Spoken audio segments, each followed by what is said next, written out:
ប្តីចាំងស្រីនុំនាងយល់ខំទេចាំងមិនចេះស្ដីចេមានគេជាស្នៀតជាថ្នមស្រីខំយ៉ាងណាលោកតាមិនហាមាត់ស្ដីស៊ូតាយំសំកុំឲ្យត្រីប្រែចិត្ត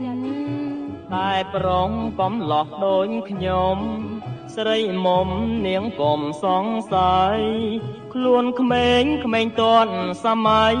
យកថ្ងៃមិនដែលដើរលេងឡើយបើទៅណាបងយកប្រពន្ធតាមហើយបងមិនធ្លយប៉ុន្តែឲ្យអូនព្រួយចិត្តទេ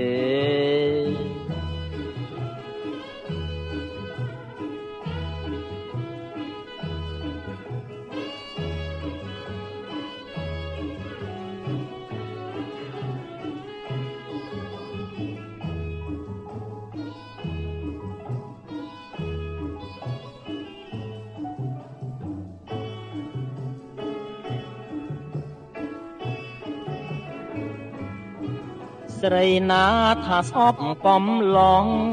ស្រីនោះនាងយល់ខុសទេ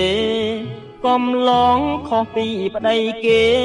ចែងថែចេះថ្នមអង្វរស្រីខឹងយ៉ាងណាសង្សារមិនហាមាត់ស្ដីស៊ូតែគេប្រឡែងក្រែងស្រីនាងបាត់ខឹងតែស្រីរបៀបបែបខ្ញុំប្រកុំមានការសង្ស័យក្មេងណែទួនសម័យខ្ញុំថ្ងៃមិនដែលឃើញនៅផ្ទះចាលប្រពន្ធចាលខនអាខ្លួនអិនខ្មាំងបាប្តីចាំងនោះច្បាំងជាខ្ញុំបានស្រួលចិត្ត